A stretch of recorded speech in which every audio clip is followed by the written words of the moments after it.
Bueno, hola a todos, acá estamos nuevamente en Pensando en Voz Alta. Este es el episodio 2, y pensando un poco alrededor de uno de los grandes, si se quiere, teóricos del psicoanálisis, como lo fue Carl Gustav Jung.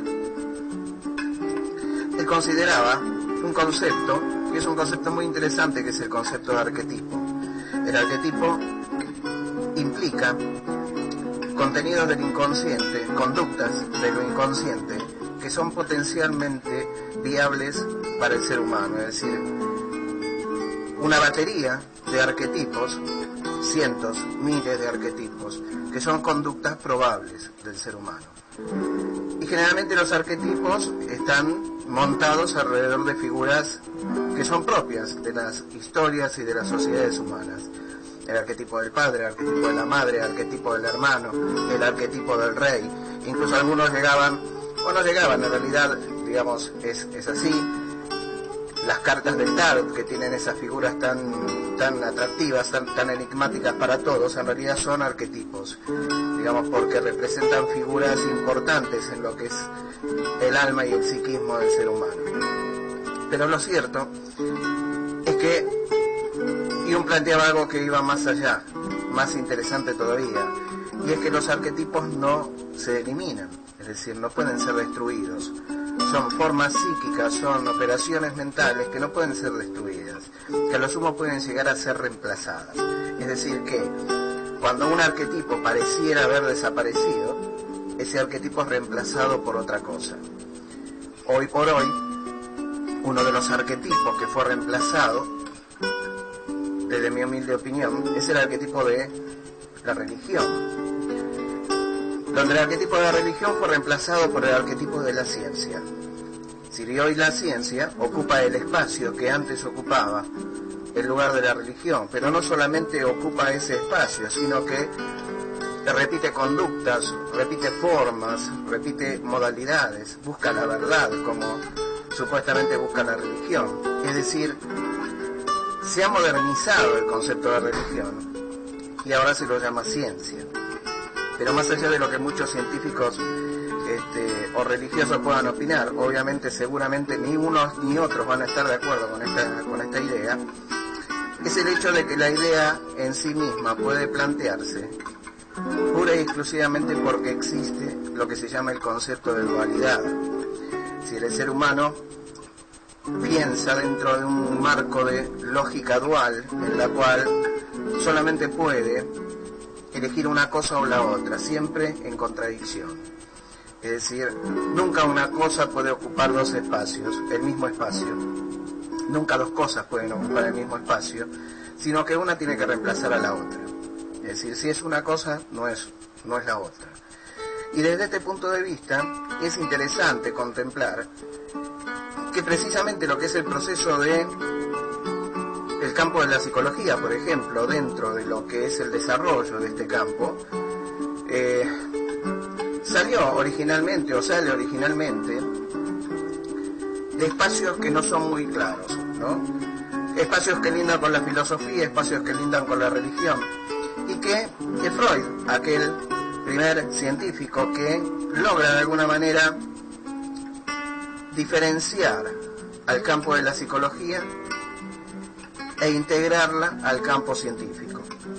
Obviamente lo logra a través de una serie de operaciones y también a través de el hecho de no responder algunas preguntas que surgían del propio campo del psicoanálisis, cosa que sí hizo Jung, y por eso, como la única respuesta provenía de otros campos que no eran del campo de la psicología, como por ejemplo el campo de la mística, y la mística no estaba bien valorada en ese momento porque precisamente lo que se intentaba hacer era despegar a lo que era la psicología de la mística para incluirla dentro del campo científico, se produce esta ruptura entre Freud y Jung. Ahora, la cuestión es que dentro del campo psicológico nos vamos a encontrar con que se hizo un desglose, o se autodesarrolló a lo largo del tiempo, la psicología, no solo en lo que es Occidente, donde obviamente en Occidente predomina el campo de la ciencia, el campo de razonamiento de la lógica, el campo de la dualidad, donde recién hoy se está empezando a incorporar el concepto de transdisciplina, es decir, donde aparece el tercero incluido, es decir, aquel que por el lado de la ciencia es dejado de lado, aquello que no es científico. Y no solamente se desarrolla acá, como nosotros a veces queremos creer que solamente la psicología se desarrolla en el marco occidental y que solamente es válida la psicología en el marco occidental, sino que también se desarrolla en otro marco, que es el oriental. Oriente tiene miles de años y tiene en esos miles de años de historia, muchos más que los de Occidente, una serie de conceptos desarrollados, de ideas desarrolladas, de filosofías desarrolladas, que quizás linden más con el campo de lo espiritual, o que siempre hayan tenido un contacto más fuerte con el campo de lo espiritual, pero que no dejan de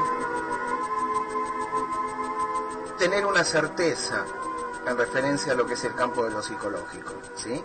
Es decir, más de 5.000 años de historia hindú, o más de 5.000 años de historia oriental, nos habla de que Oriente no está lleno de tontos, y que los inteligentes son solamente aquellos que están en Occidente con sus planteamientos científicos.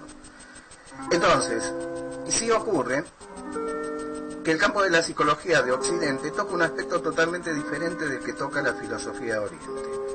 Y la filosofía de Oriente o la psicología de Oriente peca de no ser pragmática en el sentido de ser práctica como la psicología occidental, y la psicología occidental peca de no querer pasar aquella barrera que supone por una definición científica dentro de otro campo, pero que en definitiva es parte del campo del ser humano.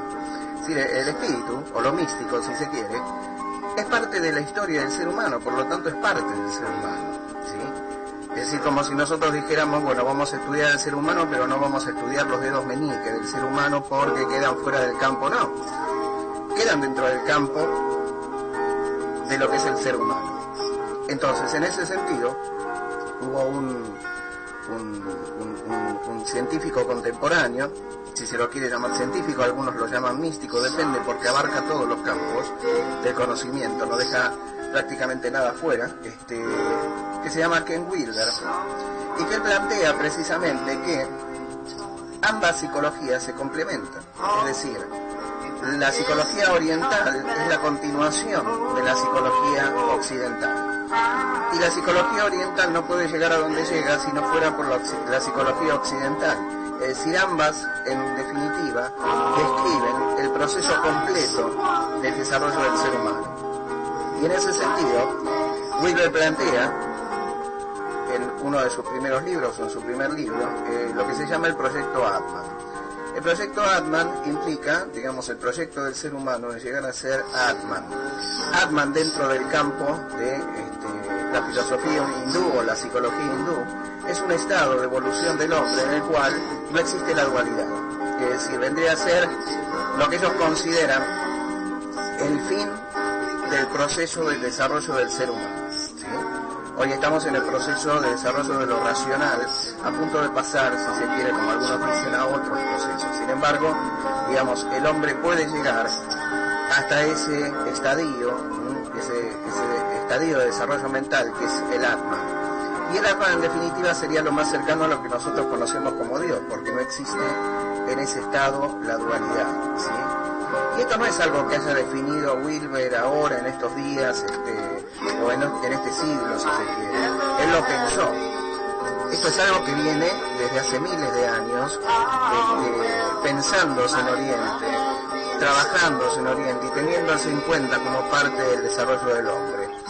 Hay un fragmento de un Upanishad. Los Upanishads son cantos, digamos, dentro de lo que es la literatura hindú. Hay varios Upanishads, cientos de Upanishads, y en hay un texto que me pareció sumamente interesante para describir esta cuestión de la dualidad que él mismo describe. Lo importante es tener la definición previa de lo que es el Atman, que es este estado de no dualidad. Entonces dice: cuando existe la dualidad, uno ve al otro, uno huele al otro, uno saborea al otro, uno busca al otro, uno conoce al otro. Pero cuando todo lo que existe es el Atman, ¿qué y cómo vería? ¿Qué y cómo olería?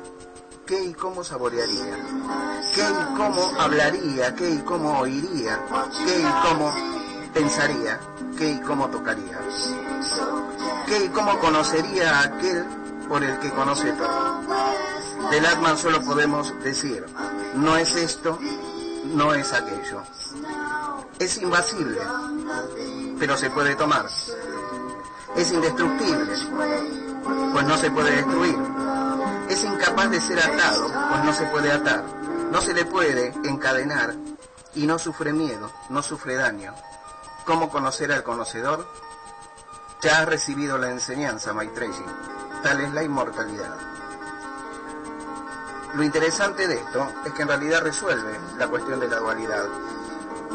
Resuelve esta cuestión de la dualidad con la que el hombre está siempre peleándose, ciencia o religión, River o Boca, blanco o negro, ¿sí? Cuando esto no se resuelve dentro del ser humano, se resuelve afuera. Hoy vemos un estado de guerra, por ejemplo, antes de ayer, Israel invade Siria. Israel, a lo largo de su historia, se ha sentido el pueblo elegido, de acuerdo a las escrituras, que ellos respetan, y que muchos respetan, pero en base a esto se ha sentido perseguido. Y, digamos, en esa persecución ataca, es como el paranoico dentro de la psicología, es decir, antes de que lo ataquen a él, ataca primero. Y esto ha ocurrido no solamente con Israel, Israel es lo que ocurre ahora, ocurre en todos los campos, ¿sí? Ocurre en Estados Unidos, ocurre en Argentina, siempre es el otro. Siempre es el otro aquel que, de alguna manera, ocupa el lugar que yo debería ocupar, ¿sí? O es ella o yo, como diría algún político argentino. Y en realidad no es ni ella ni yo, no es ni él ni yo, somos nosotros. Pero para llegar a esto de nosotros, tenemos que pasar a un nivel posterior de conciencia, que es aquello que hablábamos en el programa número 1, o en el modulito número 1, donde vimos la cuestión de la conciencia de parte. En la medida en la cual uno no se sienta parte de algo más grande, es decir, de ese Atman, de esa conciencia indivisible, en tanto no nos sintamos parte de la sociedad, digamos, parte integrante de algo más grande, de que todo aquello que nosotros hacemos en realidad debe servir al otro, lo que yo hago tiene que ser para el otro. Entonces, hasta que eso no ocurra, ese nivel de dualidad va a seguir existiendo y va a seguir operando en la vida y en el inconsciente de las personas. Es un tema interesante, es un tema también para reflexionar y también para ver que en esto que hemos visto recién, en estos pocos minutos, hemos hablado de ciencia, de filosofía, de psicología, y hemos hablado de política, hemos hablado de reacciones humanas y de conductas humanas, y de que en realidad están enlazadas unas a otras, porque tal división que nosotros planteamos en el afuera para poder resolver ciertas cosas, en el mundo interno del hombre, o en el hombre en sí, en la naturaleza en sí, en el mundo en sí, en el universo, no existe. Nos vemos en el próximo módulo con el próximo programa de Pensando en Voz Alta. Hasta pronto.